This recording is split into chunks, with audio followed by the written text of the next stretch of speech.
In this example in front of us, we have no ace of spades. We don't have an ace of spades.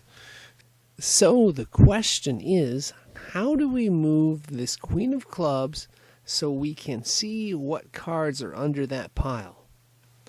Well, what we are going to try to do is move as much of the stuff as possible and uncover that queen.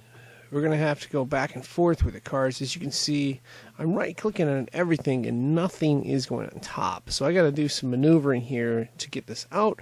Let's start with the obvious, the 4 of clubs. We'll do that. And that doesn't free up anything else. However, if we go back this way, it opens up the 5 of hearts, and we've got a little leeway. Well, a little bit anyway. And let's see what's next here. Okay.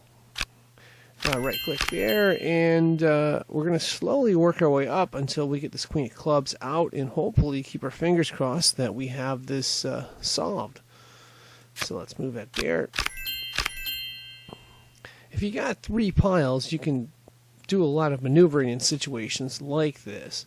The trick is to figure out which ones to move where. Sometimes you run out, sometimes you don't. But this is definitely a way that'll improve your odds of solving the ones where you get stuck. Next one is the 9 of hearts, I believe. Okay. And 10 of clubs. We're getting closer. Let's see what we have next. I think, 10 of hearts right there. Jack of clubs. And then we just need to move. Okay. Here we go. And perfect. Ace of spades. Perfect. And that's going to solve it. But yeah, that's how you would go about working a couple piles together.